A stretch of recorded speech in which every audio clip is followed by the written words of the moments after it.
So, my dear friends, we are coming to the second part of our lesson, Age of Industrialization. Now, coming to the colonies, especially India, the factories come up. See the first paragraph.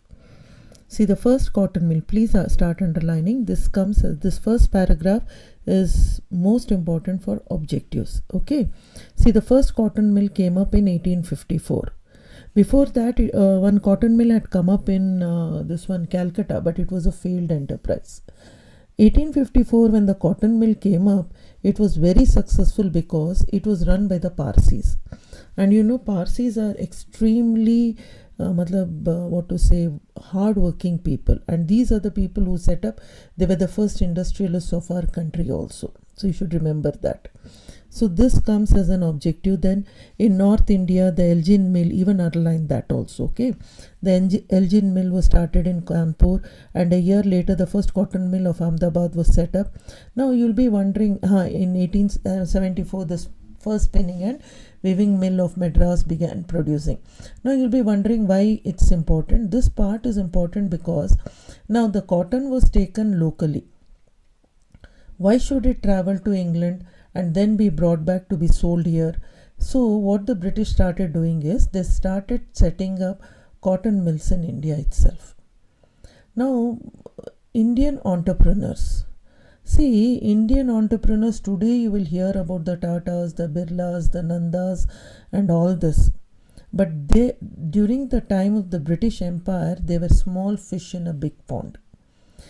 Today you will see that the Tatas and all these, they are strong industrialists. They are traditional industry because they learned during the British Empire and they were always not successful. In fact, it is said that Dwarkanath Tagore, he made huge profits during opium trade into China. But then he suffered losses also. He was totally washed out, but again he came up. Now here you will question, ma'am, what was this trade with China, opium trade with China? You please remember, China was basically a traditional country. They were not allowing the British factory manufactured goods into China. So what the British did was, they forced the Indian farmers to grow opium in the rich agricultural land. And they employed the Indians only to smuggle opium into China, so that the youth of China would be addicted to opium and they could take over China. That's a different story, how they took over China. Okay, so in this paragraph you will see that how our great industrialists like Tatas, then the Tagores, the Birlas and all, how they learned about industrialization, and how they came up. Even though they suffered losses, they did come up. Okay, now the big trade of the British Empire was handled by the Bird Hagglers and Company, Andrew Yule and Jardine. Please underline, this is the last line. But then the providing of the transport, small time finance, all this was handled by the Indian entrepreneurs. And that's how they accumulated money. And please remember, this came handy when the First World War came to an end, and during the First World War also. Now when the factories were being set up in India, now where did the workers come from? The workers came from the neighboring states also, from Bombay. As we've studied in the previous part, how Bombay came into the hand of the British Empire. You all know, isn't it? Now, not only from this one, from Gujarat, from the Rann of Kutch. Rann of Kutch that time had suffered a huge drought and a famine. So people started moving towards Bombay, and Bombay started developing a lot. And basically the whole of that Bombay, locally Maharashtra, cotton was being grown, and that land, totally the state of Maharashtra came under cotton mills. Gujarat, Surat, all these areas came under cotton mills also. And from where did the workers get employed? See, we had someone called the jobber. The jobber, basically he was one of the older employees of the company, of the factory, and what happened was he had earned the trust of the factory owner, Indian factory owner itself. But then, if anyone came from his native village, this was the jobber this person used to look after till that person would get a job.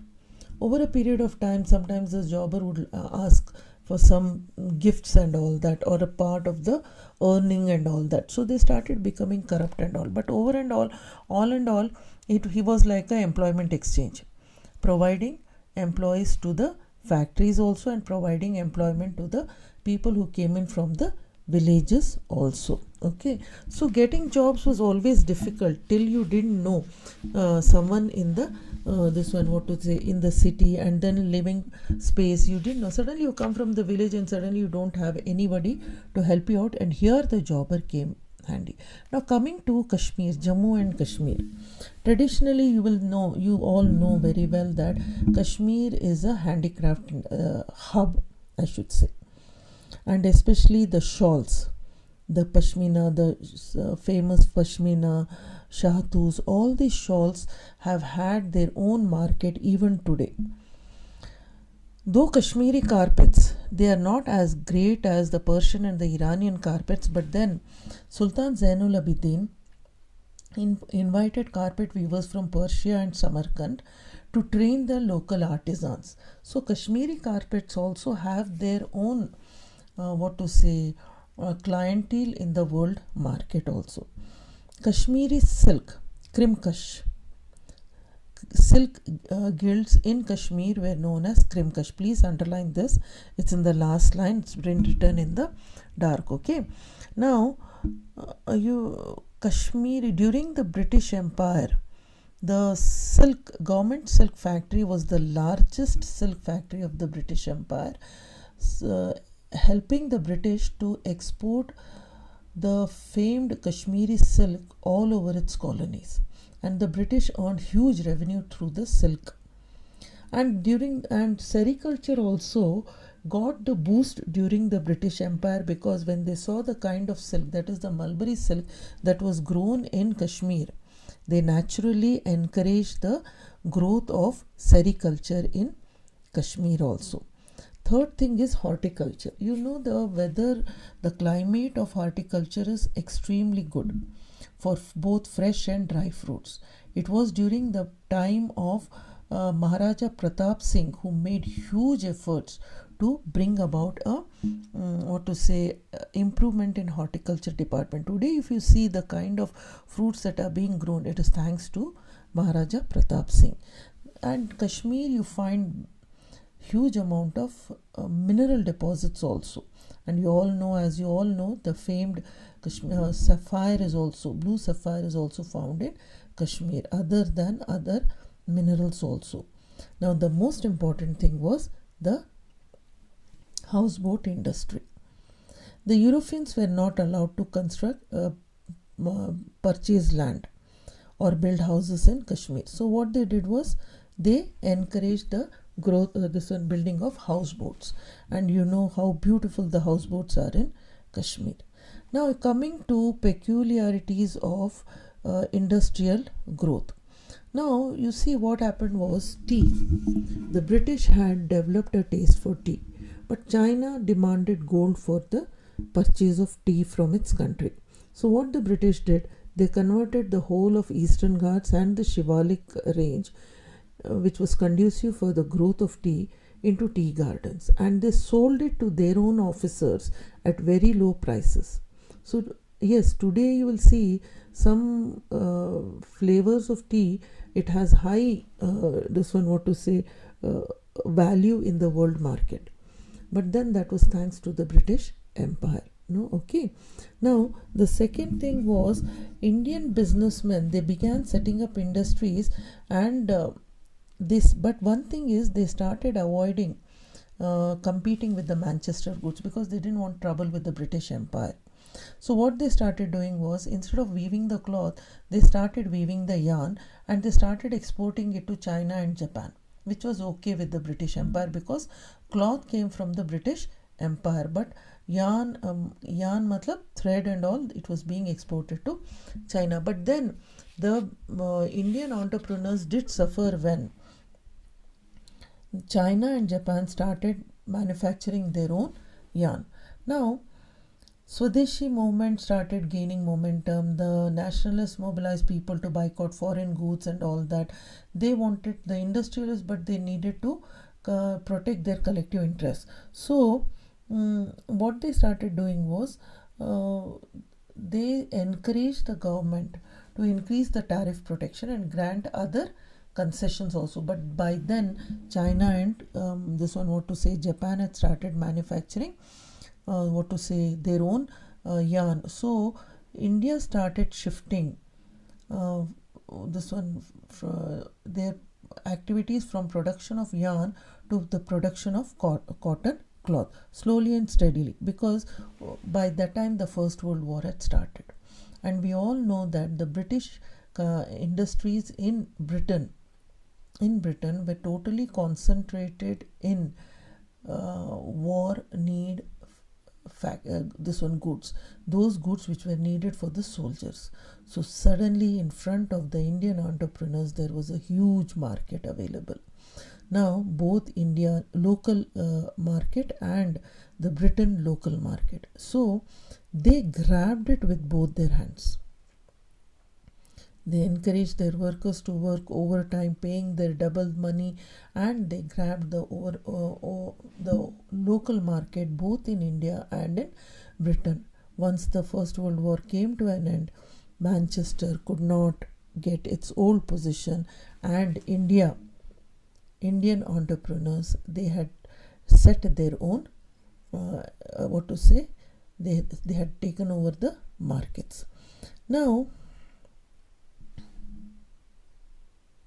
when we talk about what to say, industries being set up in Bombay, Calcutta, and all that, but over a large, the rest of India, you do not see large industries being set up. Basically, small scale industries, cottage industries, still they rule the market. But then, some of the places, the handicraft industries, their tools started taking a getting improved, technology started invading there, and there what happened, see, like for example, when the fly shuttle was being invented, it increased the productivity per worker. So these type of what to say technologies started coming into the small scale industries, whereby the quality of the product which was being manufactured also improved. See, some of the coarse cloth which was being manufactured by the Indian weavers was purchased by the poorer because it was cheap. But the well-to-do, the aristocratic, the well-to-do families, they preferred finer cloths which was also woven by the Indian handicrafts. And even today you will see handmade goods, handmade cloth like Banarsi, Gadwal, all these, see, every state has its own hand woven cloth, like this one Madras has its own cali cloth and all that. So you will see that though industries did come up, handicrafts, this one handmade woven goods were still, they ruled the market. Now see, we had the Swadeshi and the boycott movement, you all know very well. Swadeshi and boycott movement and all that, where we boycotted the British goods. But then the question will arise, how did the British in the first place encourage the Indians to purchase their goods in India? Now you see, I'm showing you the picture of small Krishna as a baby. Now even today, most of the mothers, when they have to introduce, shift from the breast milk to the natural foods, they slowly and steadily give gripe water also. Now gripe water was brought in by the British, and here on the gripe water bottle they put the image of small, this one, child Krishna. So what was the message? When Krishna can have gripe water, Krishna is the Hindu god, you know, all of you, isn't it? When Krishna can have gripe water, why not your child? See, that is how they brainwash the Indians. Now you will see on the this one, what to say, cloth, there used to be labels. Indian gods or Indian this one kings and all that. See Maharaja Ranjit Singh on the Manchester cloth label and all this. So though the cloth was being made in Manchester, the designs were Indians, the labels were Indian. So that is how they started. Through these advertisements, they literally brainwashed the Indian public to purchase the British goods, and thereby doing away with Indian goods in the market in India. Third thing, you see, the third thing is what they did was they started keeping the images of gods and goddesses in the calendars also. See, calendars in olden times, today we have the big calendars, isn't it? Previously in 50-60 years ago and all that, during the British Empire also, we had these calendars of religious calendars, and beneath them was the name of the company, and beneath them was the dates. So what the person would do, he would tear away the dates, but he would keep the calendar intact. Now, even in hotels and all that, in that time we didn't have that today's online this one. We had to go to the cashier to pay the money.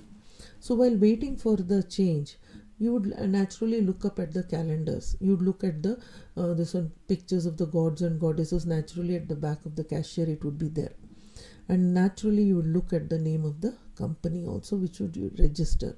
This tea company is there. This soap company is there. This is how they used every method whatsoever to advertise, to brainwash the Indian public into purchasing their goods. And that was used by the Indians also to sell their product. That is how, Indian entrepreneurs also started using the nationalist message to encourage the Indians to purchase the Indian made goods. Like see here. The goddess is shown offering cloth produced in an Ahmedabad mill, asking people to use things made in India. See, you will see in this age of industrialization, this lesson, you will come to the conclusion that how industrialization came up. It was not like it overnight there was a change that today we were weaving cloth in the house and all that, and suddenly we moved to the industries. No, the change was there slowly, steadily. And in the middle we had the wars also, and how the wars shifted the production from the British East India Company to Indian industrialists, and how the Indian entrepreneurs overcame all the roadblocks and they set up industries in India. And you see how the British used their method of advertising to encourage the Indians to purchase their goods. Now we'll see some of the most important questions. See here, the first question: women workers in Britain attacked the spinning jenny. That is regularly repeated question. Then the third one: the port of Surat declined by the end of the 18th century. Then Gomastha. See here, they can give it as a 1-mark question, objective, who were the Gomasthas, or it can come as a 3-mark question. Okay, all these are 3-mark questions only.